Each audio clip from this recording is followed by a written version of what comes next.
چلیں آپ میرے پہ ہر طرح کا الزام لگا سکتے ہو، یہ الزام تو نہیں لگا سکتے کہ میں چیئرمین تحریک انصاف کا حامی ہوں. نہیں یہ تو نہیں جا سکتا. یہ تو نہیں لگایا جا سکتا نا. لیکن بھائی وہی تجزیے کی بات ہے. میں چلاتا رہا، فریاد کرتا رہا کہ یار اس پہ خوش نہ ہو. اڈیالہ جیل جانا چیئرمین کے لیے زیادہ برا ہے.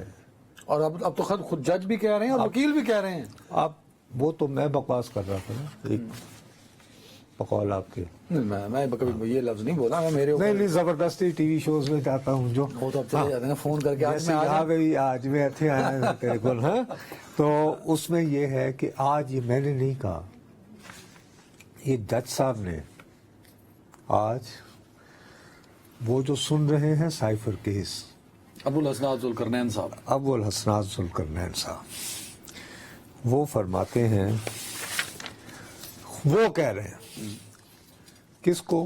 ان کے وکیل صاحب. انہوں نے کہا کہ میں آپ لوگوں کو کہتا رہا کہ یار آپ کیوں اس چکر میں پڑ گئے ہیں اٹک سے منتقل کروانے پہ، لیکن وہ یہ کہ وہ کون تھے یار، مروت صاحب نے بغیر مشورے کے سنا، انہوں نے کر لیا. کہنے لگے اب یہ جج صاحب کہہ رہے ہیں، میں نہیں کہہ رہا ہوں. اڈیالہ جیل کا حالات سازگار نہیں، ماحول اٹک جیل سے بہت مختلف ہے. اڈیالہ جیل میں 2200 ملزمان کی گنجائش ہے لیکن 7000 قیدی رکھے ہوئے ہیں. اٹک جیل میں سکون تھا. میں نے اٹک جیل میں لائبریری، ورزش اور اخبار کی سہولیات چیئرمین پی ٹی آئی وہ دے دی تھی، دے دی گئی، ہاں دے دی گئی تھی. کہنے لگے لیکن اب جبکہ مجھے اٹک جانے میں پوری پیٹرول کی میری ٹینکی خرچ ہو جائے. آپ کو پتا ہے آپ نے ایک بات کی تھی کہ 26 اکتوبر تک فیصلہ آ جائے گا سائفر کا. ہو سکتا ہے اس سے پہلے آ جائے، کیونکہ اس وقت وہ اٹک میں تھے، اب وہ اڈیالہ. بھائی اب میں نے تو بتایا نا، اب بنی پہلے تو یہ ہوتا تھا کہ شاہ محمود قریشی کا یہاں اڈیالہ جیل میں سنا، پھر جج صاحب وہاں سے اٹک جاتے تھے. تو اب مجھے لگتا ہے کہ، اور میں آپ کو بار بار کہتا رہا، فور وارن کرتا رہا کہ فاسٹسٹ پاسبل بنیادوں پر اس کیس کی سماعت ہوگی. اور میں اس سے میرے منہ میں خواب ظاہر، میں کسی کا بھلا اور برا نہیں چاہتا. مجھے اس میں بری خبر کی امید ہے، اچھی خبر کی امید نہیں. اس کا امپیکٹ کیا پڑے گا پاکستان کی آنے والے دنوں کی سیاست میں؟ آنے والے دنوں میں وہی ہوگا کہ فینٹیسی میں رہنے والے لوگ حقیقت میں نکلیں گے.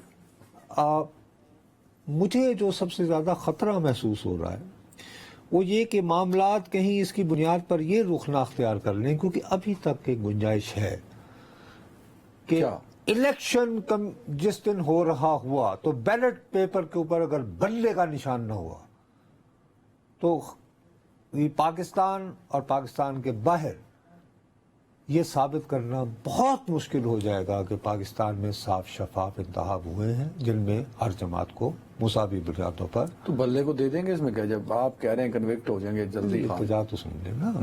وہ اب تحریک انصاف کی ساری مہارت یہ ہے کہ خدا نخواستہ اگر ان کے چیئرمین صاحب کو سزا سنا دی جاتی ہے اور وہ انتخابی مہم کی قیادت کا انہیں موقع بھی نہیں دیا جاتا، جو کہ لگ رہا ہے کہ ایسا ہی ہوگا، تو وہ پھر کوئی ایسا تنظیمی بندوبست کرے اور ریاست کو یقین کو اس طرح کا دلوائے کہ یار ہم عرض الفقار نہیں ہیں. سنو نا، ہم عرض الفقار نہیں ہیں.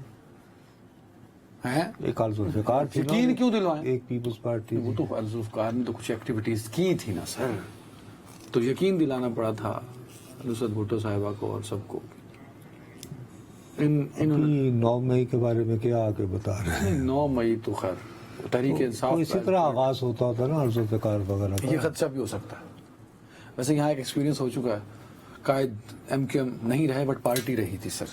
دیر از ایگزامپلز ایز ویل. تو میرا اپنا یہ خیال ہے کہ تحریک انصاف کو نہایت احتیاط سے یہ کوشش کرنی چاہیے کہ الیکشن ہو اور بلہ بیلٹ پیپر پہ ہو اور تحریک انصاف کی ٹکٹ پر جو لوگ بندے. آپ یہ کہہ رہے ہیں کہ تحریک انصاف کو اب اپنے ٹارگٹ سیٹ کرنے ہوں گے، مزید غلطی کی گنجائش نہیں ہے، مزید ٹکرانے کی گنجائش. اللہ بھلا کرے آپ کا.